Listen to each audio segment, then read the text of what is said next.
কোনো সম্ভাবনা নাই। নির্বাচন ফেব্রুয়ারির প্রথমার্ধে হবে, এটা একদম আমাদের, এটা ইন্টারিম গভর্নমেন্টের এটা একটা কমিটমেন্ট, এটা হবেই। এবং এটা কেউ কোনো ধরনের কেউ যদি মনে করেন যে এটা বানচালের চেষ্টা করবেন, এটা হবে না। বাংলাদেশে এই নির্বাচনটা খুবই ইম্পর্টেন্ট একটা নির্বাচন, এবং গতকাল চিফ অ্যাডভাইজার বলেছেন এটা একটা ফাউন্ডেশনাল ইলেকশন, যেটা আমাদের সামনের ইলেকশনগুলোকে দিক নির্দেশনা দিবে, সামনের বাংলাদেশের রাজনীতিকে দিক নির্দেশনা দিবে। তো সেই জন্য এই ইলেকশন ফেব্রুয়ারির প্রথমার্ধে হবেই। এটা আমাদের এই গভর্নমেন্টের, ইন্টারিম গভর্নমেন্টের এটা একটা কমিটমেন্ট। আচ্ছা, আরেকটা ইস্যু আছে, সেটা হলো যে এটা এখনো চূড়ান্ত, এটা নিয়ে এখনো কনসেনসাস কমিশনের সাথে পলিটিক্যাল পার্টির এখনো কথাবার্তা হচ্ছে। আপনার কথাবার্তাটা হওয়ার পরেও তো আরও সময় থাকবে। সেই ক্ষেত্রে ইন্টারিম গভর্নমেন্ট এই কাউন্সিল অফ অ্যাডভাইজার ডিসিশন নিবে যে কিভাবে তারা এই কথাবার্তাগুলো এগিয়ে নেবেন পলিটিক্যাল পার্টিগুলোর সাথে। আমি মনে করি যে গত 7.5 মাস বা তারও বেশি, গত 13 মাসই আমাদের পলিটিক্যাল পার্টিগুলো যে ম্যাচুরিটি শো করেছেন, হ্যাঁ, তো সেটার আলোকে আমরা বলতে পারি যে আমরা ইলেকশনের আগে খুব ভালো সংস্কার পাবো, সবাই এগ্রি করবেন, এবং এটা ইমপ্লিমেন্টেশন কিভাবে হয় সে বিষয়ে পলিটিক্যাল পার্টিগুলো একটা ভালো একটা ডিসিশনে আসবে। পার্থক্য, পলিটিক্যাল পার্টি থাকলেই মত পার্থক্য থাকবে, না হলে আর বিভিন্ন পার্টি কেন হয়, ঠিক না? আপনি যদি আমার মতোই হবেন তাহলে তো আপনি আমার পার্টি করবেন। তো সেই জন্য পলিটিক্যাল পার্টির মধ্যে ভিন্ন মত থাকবেই, কিন্তু ইলেকশন, আমরা আবারও বলছি, ইলেকশন ফেব্রুয়ারির 15 তারিখের মধ্যে হবে। ইলেকশনের তো এখনো রেজাল্ট হয়নি, এটা বিষয়ে আমি আসলে মন্তব্য করতে চাচ্ছি না।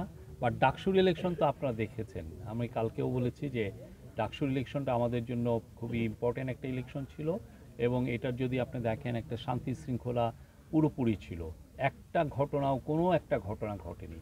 এখন রেজাল্টে কে জিতেছেন বা কে হেরেছেন সেই বিষয়ে এটা আমাদের বিষয় না। আমাদের বিষয়টা হচ্ছে যে আইন শৃঙ্খলা পরিস্থিতি কেমন ছিল, ভোট কীরকম হয়েছে, আমরা বলতে যে আমরা সন্তুষ্ট। আইন শৃঙ্খলা পরিস্থিতি যেভাবে ভালো ছিল এবং ভোটাভুটি যেভাবে হয়েছে, 80% মতো ভোট কাস্ট হয়েছে, এবং আমরা সেভাবেই আশাবাদী যে আগামী যে আমাদের ফেব্রুয়ারির প্রথমার্ধে যে ইলেকশন আসছে, সেই ইলেকশন ফ্রি, ফেয়ার, পিসফুল এবং ফেস্টিভ হবে, উৎসব মুখর হবে।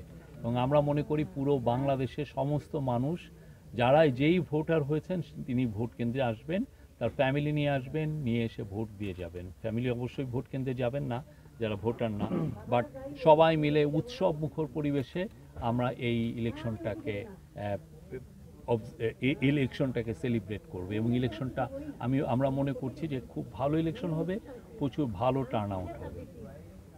যাতে ফ্রি, ফেয়ার এবং পিসফুল করা যায়, তার জন্য যা করার ইন্টারিম গভর্নমেন্ট করছে। প্রায় প্রতিদিনই ইলেকশন নিয়ে কিছু না কিছু মিটিং হচ্ছে, এটার প্রস্তুতি কেমন নেওয়া যায়, সিকিউরিটি সিচুয়েশন কীভাবে ঠিক, সিকিউরিটি যাতে ঠিক থাকে, সব কিছু সিকিউরিটি, সেফটি, এবং যাতে ক্যান্ডিডেটরা ভালো মতো ক্যাম্পেইন করতে পারেন, সবার জন্য যাতে লেভেল প্লেয়িং ফিল্ড থাকে, সেটা নিয়ে ইলেকশন কমিশন, আমাদের গভর্নমেন্ট সবাই কাজ করছে।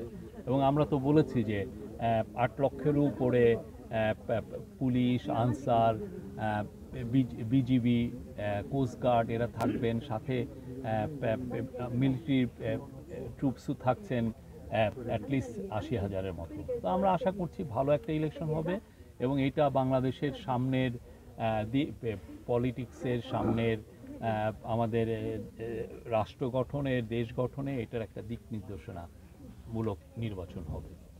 স্যার, আসলে উৎসব মুখর পরিবেশ থাকলে আমার মনে হয় না কেউ চেষ্টা করবে এই ইলেকশনটাকে বানচাল করার, কোনো মিনিমামও চেষ্টা করবে। মহোদয়, আসন্ন